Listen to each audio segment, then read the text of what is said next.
नमस्कार, मैं हूं आपके साथ इश्तियाक अहमद और आप देख रहे हैं आर्य न्यूज। बुलेटिन की शुरुआत करेंगे। मोदी सरकार के दूसरे कार्यकाल का पहला कैबिनेट विस्तार बुधवार को किया गया। उत्तर प्रदेश में अगले साल होने वाले चुनाव को देखते हुए सूबे से सबसे ज्यादा 7 मंत्री बनाए गए हैं। कैबिनेट विस्तार में यूपी से 3 दलित, 3 ओबीसी और 1 ब्राह्मण समुदाय को जगह दी गई है। पीएम मोदी ने कैबिनेट विस्तार के जरिए यूपी में जातीय और क्षेत्रीय संतुलन बनाने के साथ साथ मजबूत चक्रव्यूह भी बढ़ा दिया है, जिसमें भेद पाना विपक्ष के लिए आसान नहीं होगा। हालांकि मोदी में यूपी कोटे के मंत्रियों में 5 सवर्णों को भागीदारी पहले है, जिनमें रक्षा मंत्री Rajnath Singh, doctor Mahendra Nath Pandey, general VK Singh, Smriti Irani और हरदीप पुरी पहले से हैं। वहीं अब एक और ब्राह्मण को शामिल कर यूपी में विपक्ष द्वारा उठाए जा रहे ब्राह्मणों से भेदभाव के मुद्दे को भी कुंद करने का प्रयास किया गया है। जातीय संतुलन के साथ क्षेत्रीय संतुलन का भी पूरा ध्यान इस विस्तार में रखा गया है।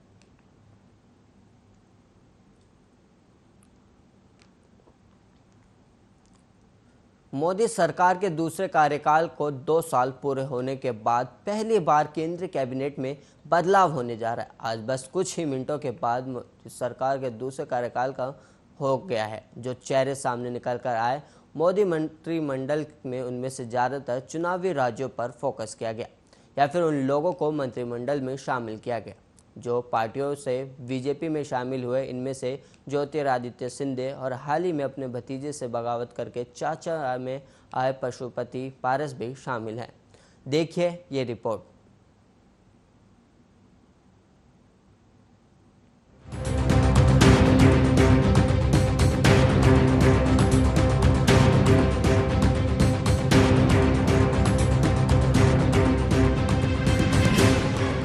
आज शाम 6 बजे मोदी मंत्रिमंडल का विस्तार होगा। इस मंत्रिमंडल विस्तार की तस्वीर अब लगभग साफ हो गई है। सारे नामों के कयास लगाए जा चुके हैं और इन सभी नामों का आधिकारिक ऐलान और शपथ ग्रहण ही बस बाकी रह गया। इस बीच प्रधानमंत्री निवास पर नेताओं का पहुंचना भी शुरू हो गया था। माना जा रहा था कि प्रधानमंत्री नरेंद्र मोदी आज अपनी कैबिनेट में शामिल होने वाले चेहरों के साथ चर्चा कर सकते थे। इसके साथ ही कई मौजूदा मंत्री भी प्रधानमंत्री निवास पर पहुंच चुके थे। कहा जा रहा है कि कुछ मौजूदा मंत्रियों को चुनावी समीकरण और उनकी परफॉर्मेंस के आधार पर प्रमोशन दिया जा रहा। प्रधानमंत्री मोदी से जो नेता मिलने पहुंचे थे, जिनके नाम आज शाम को शपथ लेने की संभावना है, उसमें आपको बताते चले शोभा करंजले, प्रीतम मुंडे, नारायण राणे, सुनीता दुग्गल, भूपेंद्र यादव, मीनाक्षी लेखी, अजय भट्ट, ज्योतिरादित्य सिंधिया, अनुप्रिया पटेल, अजय मिश्र टेनी और पशुपति पारस, सर्वानंद सोनोवाल, पुरुषोत्तम रूपाला, अजय मिश्रा, आरसीपी सिंह, बीएल। मोदी मंत्री के मंडल के विस्तार के बाद अब जिन मंत्रियों को नई जिम्मेदारी मिली है, उन्होंने अपना कार्यभार संभालना शुरू कर दिया है। बता दें कि बीते दिन ही 40 के करीब नए मंत्रियों ने शपथ ली, जबकि कई मंत्रियों का प्रमोशन हुआ है और काफ़ी मंत्रियों के विभाग बदले भी गए हैं। ऐसे में गुरुवार सुबह से ही मंत्रियों ने अपना कार्यभार संभालना शुरू कर दिया है।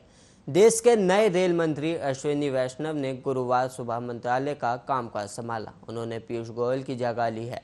वहीं प्रमोशन पाने वाले अनुराग ठाकुर ने सूचना प्रसारण मंत्रालय का काम संभाला है। उन्होंने प्रकाश जावड़ेकर की जगह ली है।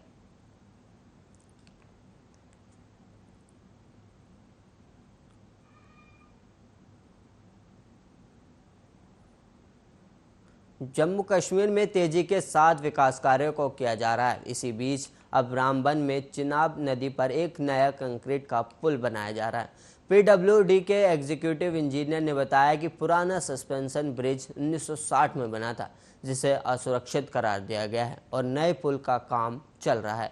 बता दें कि 2 साल में पुल का काम पूरा हो जाएगा। ये पुल डबल लेन है, इससे लोगों को आवागमन में राहत मिलेगी। साथ ही पीडब्ल्यूडी के एग्जीक्यूटिव इंजीनियर ने बताया, पुराना सस्पेंशन ब्रिज 1960 में बना था, जिसे असुरक्षित करार दिया और नए पुल का काम चल रहा है, जो कि 2 साल में पूरा हो जाएगा।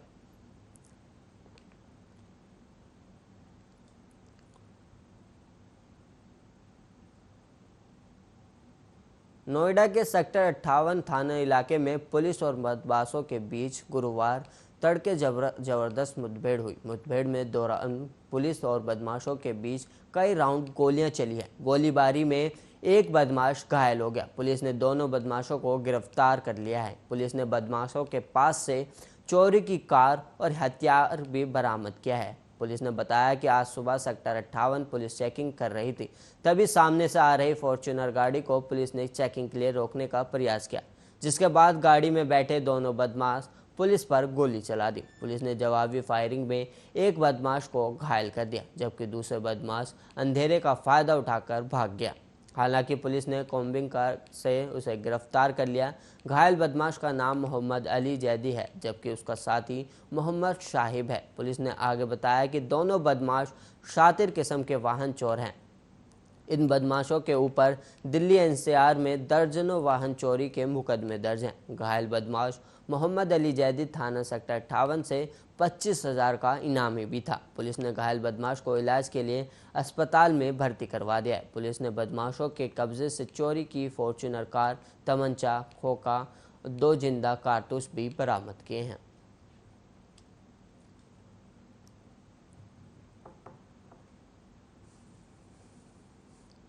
यमुना एक्सप्रेसवे पर लगातार हादसों की संख्या बढ़ती जा रही है। अथॉरिटी की तमाम कोशिशों के बावजूद आए दिन एक्सीडेंट में लोगों की मौतें हो रही हैं।